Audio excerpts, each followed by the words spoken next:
Mid day মিলের লাইনে দাঁড়িয়ে অসুস্থ স্কুল ছাত্রের মৃত্যুকে ঘিরে রণক্ষেত্র কুসুমণ্ডি। বেধড়ক পেটানো হলো স্কুলের প্রধান শিক্ষককে। উত্তেজিত জনতা রোষানলে পড়ল স্কুলের লাইব্রেরি। আগুনে জ্বলল মোটর বাইক। স্কুল সূত্রের খবর অনুযায়ী এদিন কচরা হাই স্কুলে মিড ডে মিল চলবার সময় খাবার নেবার লাইনে দাঁড়িয়ে আচমকা অসুস্থ হয়ে পড়ে স্কুলেরই ষষ্ঠ শ্রেণীর ছাত্র অভিজিৎ সরকার, বয়স 12।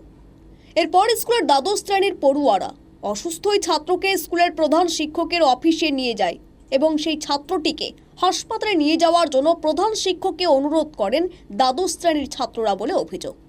যদিও স্কুলের প্রধান শিক্ষক বিষয়টিকে সেভাবে গুরুত্ব না দিয়ে অসুস্থ ওই ছাত্রের অভিভাবককে স্কুলে ডেকে পাঠায়। এর মাঝেই কিছু সময় পেরিয়ে যায়। এরপর অসুস্থ ছাত্রের অভিভাবকরা স্কুলে পৌঁছে অভিজিৎ সরকারকে নিয়ে হাসপাতালের উদ্দেশ্যে রওনা হলে পথেই মৃত্যু হয় অসুস্থ ওই ছাত্রের। আর এতেই উত্তেজিত হয়ে ওঠে স্থানীয় বাসিন্দারা ও স্কুলের অন্যান্য ছাত্ররা। স্কুলের গেট ভেঙে উত্তেজিত জনতা স্কুলে ভেতরে প্রবেশ করে অবাধে ভাঙচুর চালায়। বেধড়ক মারধর করা হয় স্কুলের প্রধান শিক্ষককে। এরপর স্কুলের লাইব্রেরিতে আগুন ধরিয়ে দেওয়ার পাশাপাশি স্কুলের জানালা, দরজা, ফ্যান ভেঙে উত্তেজিত জনতা রাজ্য সড়ক অবরুদ্ধ করে আগুন জ্বালিয়ে। ঘটনার খবর পেয়ে এসডিপিও দীপাঞ্জন ভট্টাচার্যের নেতৃত্বে কুশমুন্ডি থানার বিশাল পুলিশ বাহিনী এলাকায় পৌঁছায়।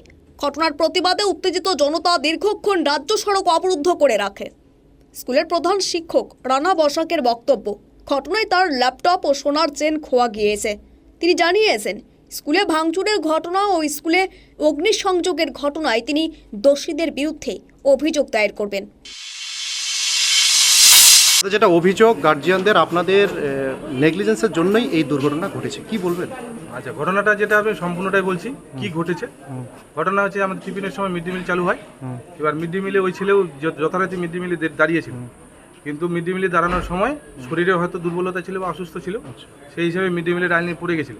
পড়ে যাওয়ার পরে 12-এর ছেলেরা, মানে 12-এর পাশেই হচ্ছে 12-এর ঘর, এই রুম হচ্ছে আমাদের 12-এর ঘর, ছেলেরা দেখতে পেয়েছে এবং ওরা তখন আমাদের অফিসে নিয়ে যায়। অফিসে নিয়ে যাওয়ার পরে তাকে যতটুকু করার, মানে চোখে মুখে জল দেওয়া কিংবা হাতে পায়ে তেল মালিশ করা, সেটুকু করানোর পরে গার্জেন কল করানো হয়েছিল সঙ্গে সঙ্গে, এবং গার্জেনও আসলো। আসে নিয়ে পরিস্থিতি দেখে আমরা গার্জেনকে বললাম যে একে ইমিডিয়েট হাসপাতালে নিয়ে যাওয়া দরকার আছে। আমরা মাঝিয়ার হাসপাতালে ফোনও করেছিলাম, সেখানে ডাক্তারবাবু ছিল না। এবার পাশাপাশি যে হেলথ সেন্টারে সেখানেও খোঁজ নেওয়া হয়েছিল, সেখানেও কেউ ছিল না। মানে এমন একটা মুহূর্ত আর কি, সেই মুহূর্তে গার্জেন আসলো। গার্জেন আসে নিয়ে আমাদের ঘরে গেল, গিয়ে দেখলো, দেখে নিয়ে আমরা হ্যান্ড ওভার করে দিলাম। গার্জেন তখন বলছে যে তাহলে কীভাবে নিয়ে যাবো। আমি তখন ছিলাম, আমি বললাম যে এখানে তো আর আমাদের অ্যাম্বুলেন্সের কোনো ব্যবস্থা নেই, আমাদের যা করার আমাদের দেহাবন্দি স্ট্যান্ডে গিয়ে তারপরে যেতে হবে। তো ওরা কী করলো যে আমরা অত টাইম নিতে পারবো না, আর মোটরসাইকেল করে নিয়ে যাবো। এবার ওর বাবা নিজে থেকে মোটরসাইকেল করে নিয়ে গিয়ে তারপরে এখান থেকে চলে গেল। তারপরের ঘটনাটা আমরা আর বলতে পারবো। আচ্ছা দাদা, লাইব্রেরি রুম পোড়ানো হয়েছে আপনার স্কুলে, কি বলবেন? লাইব্রেরি পুরানো হয়েছে, এটা কি বলবো, এটা খুব মর্মান্তিক ঘটনা, এটা করা উচিত ছিল না। স্কুল ছাত্র নিত্য বসাক ও শুভঙ্কর সরকাররা বলেন, ভাই বললাম যে ছেলেটা থানা নিয়ে আসলো মিটিংয়ের সময় আসে ছেলেটা। আমরা তখন ক্লাস করছিলাম, বাংলা ক্লাস ম্যাম না পার হলে আমাদেরকে পার হওয়া নিষেধ নোট এলো। তখন 5 মিনিট ধরে ছেলেটা কেউ মনে দেখেনি, ওর বন্ধু বান্ধব খিচে দিয়ে চলে যাচ্ছে স্যার, কেউ দেখেনি। 5 মিনিট ধরে ছেলেটা আসে, তখন বার হলাম, ম্যামটাও পার হলো, আমরাও পার হলাম। তখন ছেলেটাকে দেখছি যে ঠিক আছে স্যার, নিঃশ্বাস করছে স্যার, কোনো রিসার্চ হচ্ছে না বলছি স্যার। আর হেড স্যারের ঘরে দিয়ে নিয়ে গেলাম স্যার, সামনে দিয়ে নিয়ে গেলাম, হেড স্যার কোনো রিয়াকশন দিল না। স্যার বলছিলাম ওখানে মিড ডে মিলের লাইনে দাঁড়িয়েছিল, ওখানে আফসা পড়ে গেছিল ছেলেটা। আমরা তারপরে নিয়ে আসলাম এখানে, অফিস করে আমরা জল টল দিলাম। আর স্যার বলছিল যে বাড়ি নিয়ে যাও, ওদেরকে গার্জেনকে ডাক।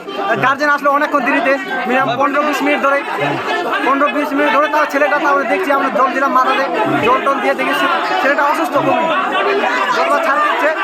তখন স্যার বলছে, স্যার আসলো তখন একটা স্যারও যায়নি, হেড স্যার ওখানে দাঁড়িয়েছিল, দেখছিল এখানে, কোনো স্যার কাজ করিনি।